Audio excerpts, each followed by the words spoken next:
ایک بادشاہ کشتی میں بیٹھ کر دریا کی سیر کر رہا تھا۔ کچھ درباری اور چند غلام بھی اس کے ساتھ تھے۔ ان میں ایک غلام ایسا تھا جو پہلے کبھی کشتی میں نہ بیٹھا تھا، اس لیے وہ بہت خوف زدہ تھا اور ڈوب جانے کے خوف سے رو رہا تھا۔ بادشاہ کو اس کا اس طرح رونا اور خوفزدہ ہونا بہت ناگوار گزرا، لیکن غلام پر منع کرنے اور ڈانٹنے ڈپٹنے کا بالکل اثر نہ ہوا تھا۔ کشتی میں ایک جہاندیدہ اور دانا شخص بھی سوار تھا۔ اس نے غلام کی یہ حالت دیکھی تو بادشاہ سے کہا کہ اگر حضور اجازت دیں تو یہ خادم اس خوفزدہ غلام کا ڈر دور کر سکتا ہے۔ بادشاہ نے فوراً اجازت دے دی اور دانشمند شخص نے غلام کو حکم دیا کہ اس شخص کو اٹھا کر دریا میں پھینک دو۔ غلاموں نے حکم کی تعمیل کی اور رونے والے غلام کو اٹھا کر دریا کے اندر پھینک دیا۔ جب وہ 3-4 غوطے کھا چکا تو دانا شخص نے غلام سے کہا کہ اب اسے دریا سے نکال کر کشتی میں سوار کر لو۔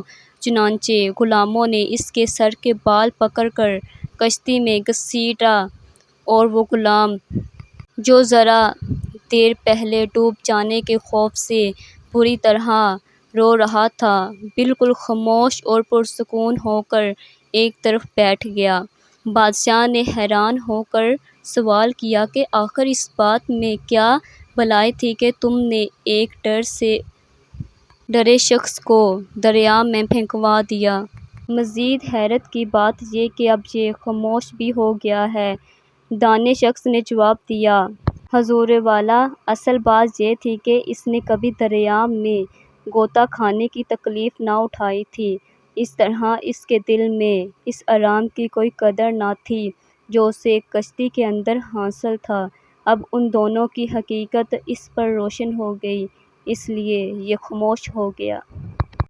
میں ساری زندگی 2 بندوں کو تلاش کرنے میں ناکام رہا، ایک وہ جس نے اللہ کے نام پر دیا اور قریب ہو گیا ہو، اور دوسرا وہ جس نے ظلم کیا ہو اور اللہ کی پکڑ سے بچ گیا ہو۔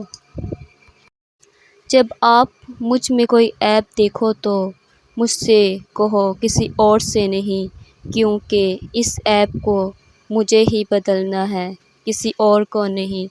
مجھ سے کہو گے تو نصیحت کہلائے گی اور اجر لکھا جائے گا، کسی اور سے کہو گے تو یہ غیبت کہلائے گی اور گناہ لکھا جائے گا۔ اگر اللہ تعالیٰ کنجوس آدمی کی خواہشات پوری کرنے لگے، قسمت اس کی غلام ہو جائے اور اس کے ہاتھ قارون کا خزانہ لگ جائے اور ساری دنیا اس کے قبضے میں آ جائے تو بھی کنجوس آدمی اس قابل نہیں کہ تو اس کا نام لے۔ روئے زمین پر اکثریت میں ایسے لوگ ہیں جو دکھ، تکلیف، اذیت، فریب اور دھوکہ تو انسانوں کو دیتے ہیں اور معافی اللہ سے مانگتے ہیں۔ کامیاب لوگ، سب انسان مردہ ہیں، زندہ وہ ہے جو علم والے ہیں۔ سب علم والے سوئے ہوئے ہیں اور بیدار وہ ہیں جو عمل والے ہیں۔ تمام عمل والے گھاٹے میں ہیں، فائدے میں وہ ہیں جو اخلاص والے ہیں۔ سب اخلاص والے خطرے میں ہیں، کامیاب وہ ہے جو تکبر سے پاک ہے۔ آپ کے اخلاق کی قدر بھی لوگ اس وقت کریں گے جب آپ کے پاس دولت اور طاقت ہو۔ غریب کتنا ہی خوش اخلاق ہو، لوگ اس کے اخلاق کو اس کی مجبوری سمجھتے ہیں۔ میرے پاس وقت نہیں ہے ان لوگوں سے نفرت کرنے کا جو مجھ سے نفرت کرتے ہیں، کیونکہ میں مصروف رہتا ہوں ان لوگوں میں جو مجھ سے محبت کرتے ہیں۔ معاف کرنا سیکھیں۔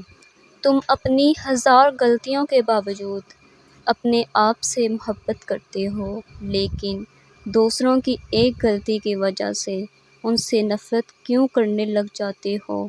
یا تو خود غلطیاں کرنا چھوڑ دو یا دوسروں کو معاف کرنا سیکھ لو۔